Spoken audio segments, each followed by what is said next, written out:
They say you have 1 second to catch the attention of the average YouTube viewer. Consider it caught. Hello everyone, it's been a while. It's been about 6-7 months since my last video. I look completely different. I'm in a completely different space, but I've arrived to deliver a message to you. It's Pentateuch week, baby. It's Pentateuch week. So my last video about this project was almost 7 months ago, which, to summarize, I challenged myself to, being an agnostic person, try to read the entire Bible by the end of the year. So that's from Genesis to Revelations, includes all the Apocrypha, all the notes. I'm using a study Bible, so half of it is notes, quite frankly. And let's just say it's going to take me longer than a year. So everyone who thought, oh hey, maybe that's a little unrealistic after my first video, you win, and I failed.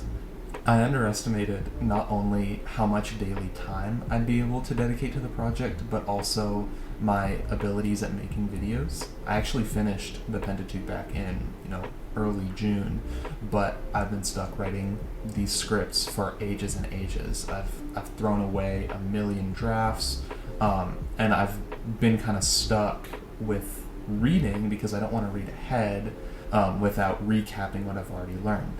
The educational style that I was planning on doing was extremely overwhelming. I was gonna, recap the whole narrative and talk about a bunch of key points. There are, actual scholars who have done better breakdowns of individual chapters and narratives much better than I can. So instead, I'm going to talk more about things that I got out of it and, some personal takeaways. So here's the basic structure of a video. So I'm going to introduce the chunk that I'm talking about in the first video. So for example, in the Genesis video, I'm going to talk about the Pentateuch briefly, and then I will then release individual videos going book by book within that chunk. I'll give as brief as possible of a recap of the narrative, and then I'll talk about 3 kind of more interesting individual things that I learned about the text. Then I'm going to give a brief retrospective on my experience with the book, whether I think it's essential reading for people that don't necessarily adhere to the particular faith that the book comes from. And then when I've gone through all the books, I'll give kind of a broader retrospective on the whole chunk, including the time spent reading the chunk and what my biggest takeaways from the whole section are. And then I'll discuss next steps and plans for future endeavors. So, with that prolonged intro out of the way, it's finally time to jump into the Pentateuch. Let's go! So I know you're all clamoring behind your screens right now saying, Reese, what's a Pentateuch? What does it mean? And fear not, because I have the answer for you. Pentateuch literally just means 5 books. It refers to the first 5 books of the Hebrew Bible, so that's Genesis, Exodus, Leviticus, Numbers, and Deuteronomy in that order. This collection of books might be more familiar to you as the Torah, and it lays a lot of the groundwork for both the origin and the law in Abrahamic religions, and, primarily Judaism. While some people prefer grouping the first 4 or maybe 6 or 7 books together, the Pentateuch grouping is the most common that I've found, and there's not a lot of debate over, their placement, the order that the books go in, or the legitimacy of whether they're canonical or not. So that's why I've chosen to group them together in this video, as I have. So, anyways, let's finally talk about Genesis. So, the first book of the Pentateuch is in fact Genesis, also known as Bereshit, which means in the beginning in Hebrew. A lot of the Hebrew names for books in the Bible are just the first couple of words, so you probably know in the beginning, that's because they're the first words in Genesis. So, along with the rest of the Pentateuch, Genesis is traditionally thought to have been written by Moses, who, we'll talk about later, especially in, the rest of the Pentateuch. He's the main character. But this tradition is kind of more out of convenience than accuracy. So instead, Genesis, like a lot of the Bible, is anonymously written, and it probably had a lot of different contributors even across centuries and across, different places in the Near East. There's a pretty strong argument for it being a synthesis of multiple original documents that varied in small but significant ways, kind of like the Gospels. The issue of who wrote the books of the Hebrew Bible is obviously very sensitive, as are pretty much everything we're going to talk about, and super complicated and still unresolved. It's impossible to say, okay, this person definitely wrote this section. It's hard to even know who the people are. And that's as deep as I'm going to get into it, because you could make a whole 3-hour-long video about the individual writers of Genesis. It's super interesting. Main takeaway of this is I think it's helpful to think of Genesis, and probably a lot of books in the Bible, as formerly living documents, meaning, they were edited, revised, redacted for years and years and years, depending on which traditions were being favored at different times, and which traditions had power to be able to go back and change them. And you can assume that a lot of the rest of the Pentateuch is written in a similar way. So, let's talk about structure. Genesis has basically 2 main sections. Just the Primeval History, which is basically the creation story and its immediate aftermath, and then the Ancestral History, which tracks the lineage all the way from Adam and Eve, to Jacob, which was also known as Israel. That's an alarm. Basically, the genealogy in Genesis goes to Jacob, who is the source and progenitor of Israel. Genealogies are extremely important in the ancient world, and we're going to see a lot of them in the Bible. Even the Gospels of Matthew and Luke in the New Testament begin with genealogies that connect Jesus all the way back to Abraham, who's another key player in Genesis. Genealogies are so important in the ancient world in general, because if you can trace your bloodline back to priestly or kingly ties, or even to a prophet, it's basically free clout. If your great-grandfather was cool, then you're assumed to also be cool. There's nothing more impressive than having a great-great-great-great-great-grandfather like, Enoch. So, besides the strictly narrative purpose, that's why these records are recorded here with so much meticulousness.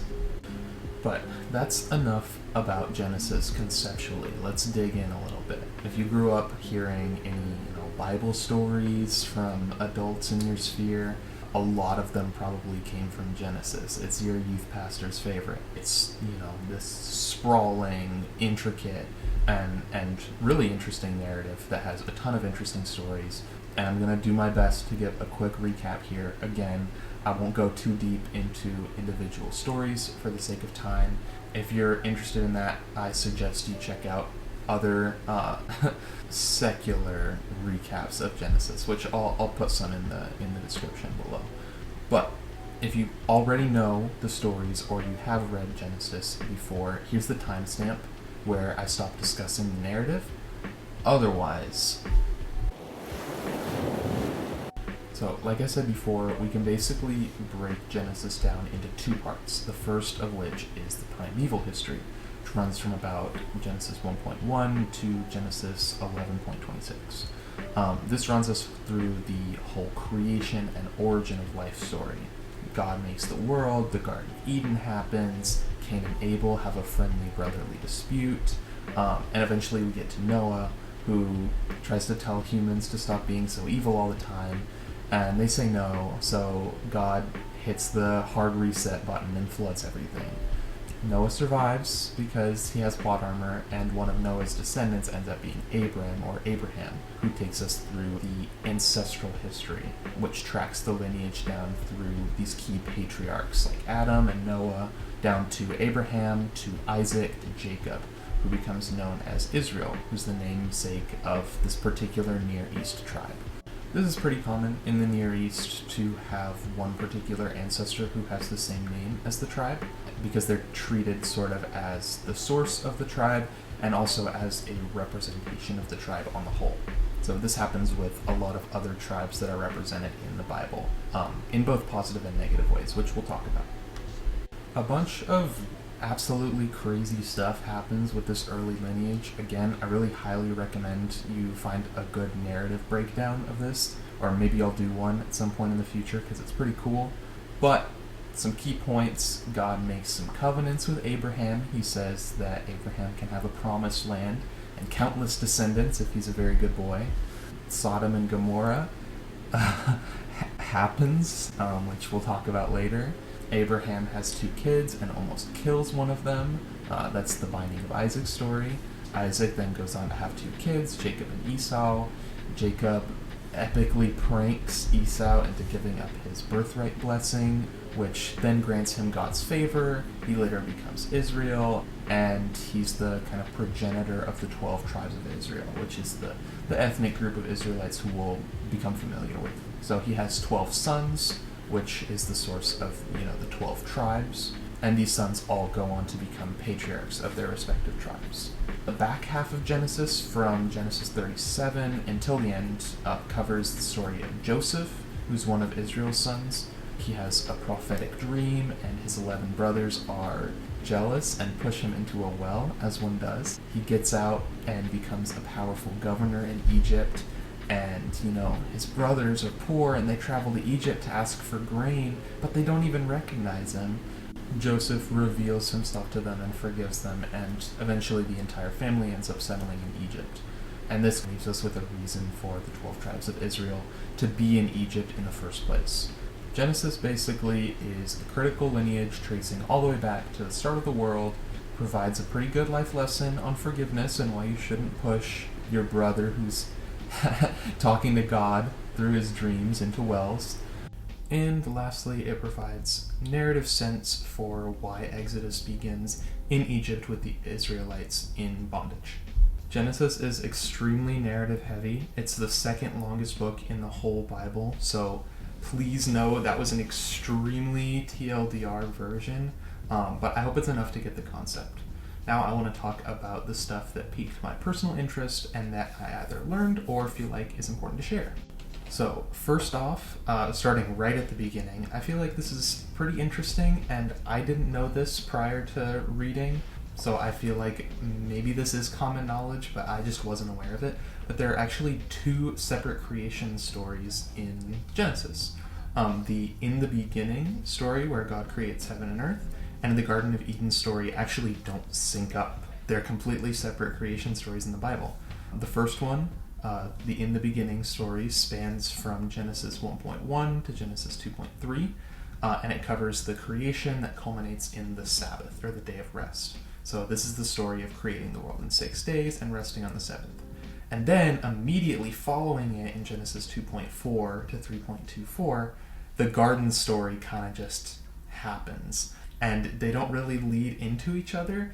And there's a good reason for this. These stories actually probably come from different traditions. So the latter, the Garden of Eden story, which extends into, the lineage all the way down to Noah and the flood, is probably an earlier tradition from a Yahwistic source, while the former is a priestly source that was probably defined later. The Yahwist and the priest being significant voices in composing and editing the Pentateuch.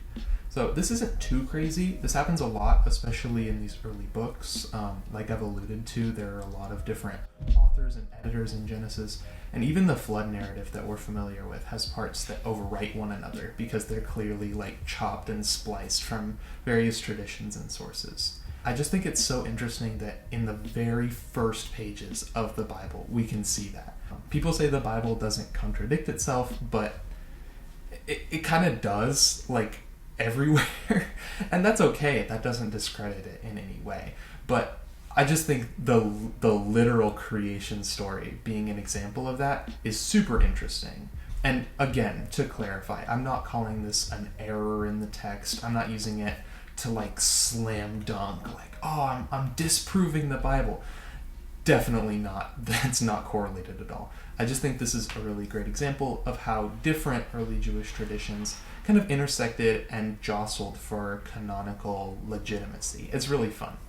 Point of interest number 2, Sodom and Gomorrah, which is a pretty charged, it's one of the more politicized narratives in the book. And if you somehow don't know this story, here's the short version. In Genesis 14, Sodom and Gomorrah are 2 cities that are under the reign of some eastern kings. They participate in a revolt, which gets shut down, and then Abraham goes like full warlord for some reason and turns the tide of battle and defeats the eastern kings. The king of Sodom then praises Abraham and offers to make him rich, which Abraham turns down. So that's kind of interesting backstory that doesn't really get talked about when people talk about the story of Sodom and Gomorrah.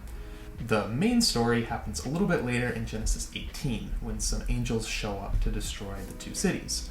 Abraham intercedes on their behalf and asks God, like, hey, maybe don't destroy everything, because what if there's some righteous people living there? And God's like, you know what? You have a solid point. If there's some righteous people living there, I won't destroy everything.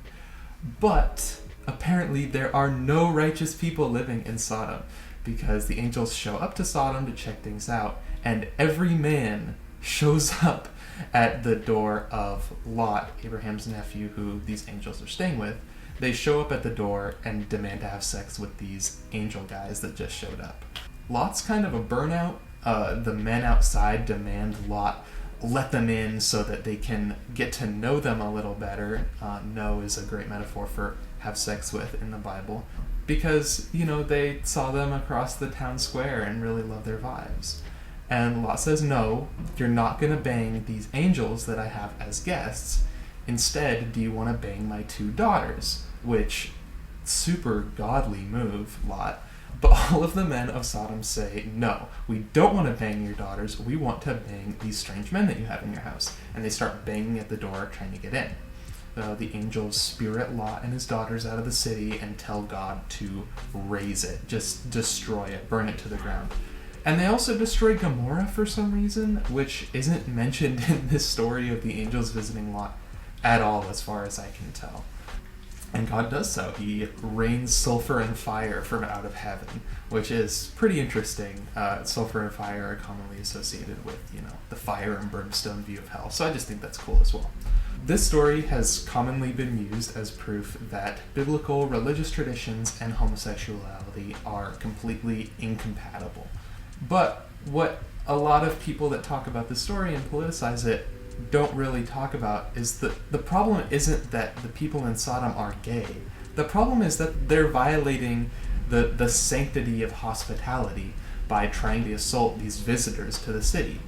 And Lot's pitiful attempts at being hospitable by offering his daughters instead add to this comical nature of how inhospitable Lot and the rest of the city is.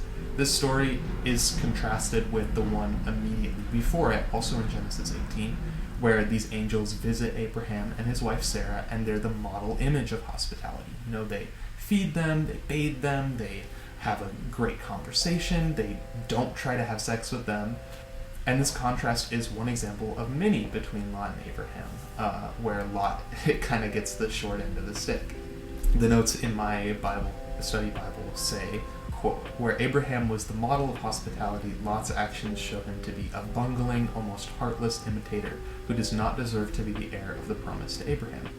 And another thing, why Sodom? And especially why Gomorrah? Gomorrah's not even mentioned at all in this story, so why did it get burned to the ground? The accusation that they're wicked really comes out of left field in the narrative. So, this is my personal opinion. I feel like this might be an example of a biblical political hit job, which kind of happens a surprising amount, where cities and tribes are besmirched by the writers for whatever political reason. For example, Lot's children born of incest bear names that just so happen to be the names of tribes that were enemies of Israel, especially since they're kind of mentioned offhand just before in this obviously political uprising. So that's another example of progenitors sharing the name of their tribe. But y'all, this story is not about homosexuality. It's about don't be inhospitable to guests by trying to assault them, mixed in with some good old-fashioned slander of, these places in particular are very inhospitable and should be destroyed. The politicization of Sodom and Gomorrah is just horrible in the United States, especially, and affects me personally, so tangent over. But y'all, it is not about what you think it is about. So finally, the last point has to do with the God dang Nephilim. what is happening here. In Genesis 6.1 to 6.4, the text casually mentions that the Nephilim were on the earth in those days, and also afterward, when the sons of God went into the daughters of humans who bore children to them. These were the heroes that were of old, warriors of renown. What? This section also comes immediately before the flood narrative, where God decides that, the wickedness of humankind is so great that the entire slate needs to be wiped clean. So maybe this is a bad thing.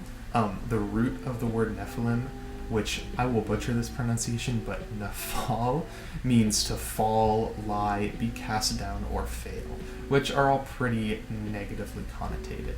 So maybe this is a condemnation of this act, which could also be a good argument that the situation in Sodom is about the forbiddance of sexual relations between humans and divine creatures, on top of the obvious hospitability.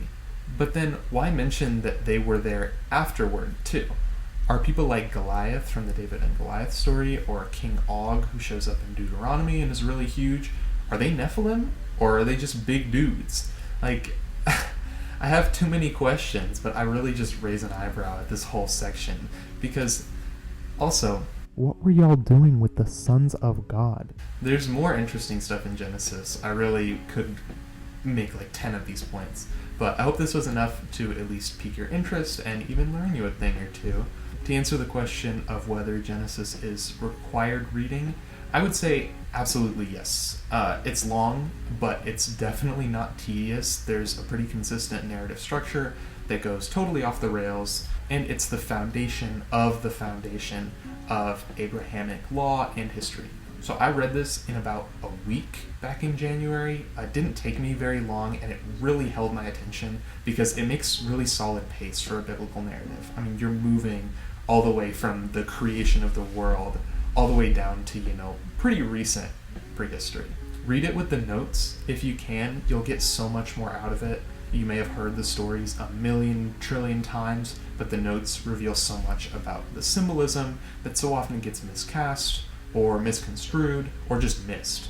And just, yes, do yourself a favor and read Genesis if you have the time. And yeah, that concludes my video on Genesis. I will see you guys tomorrow for day 2 of Pentateuch week, where we will talk about Exodus and Moses. So, thanks guys. See you around. Bye. I got more than 50 shades of green.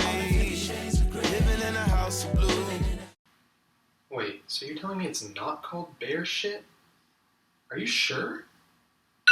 Taking it day by day.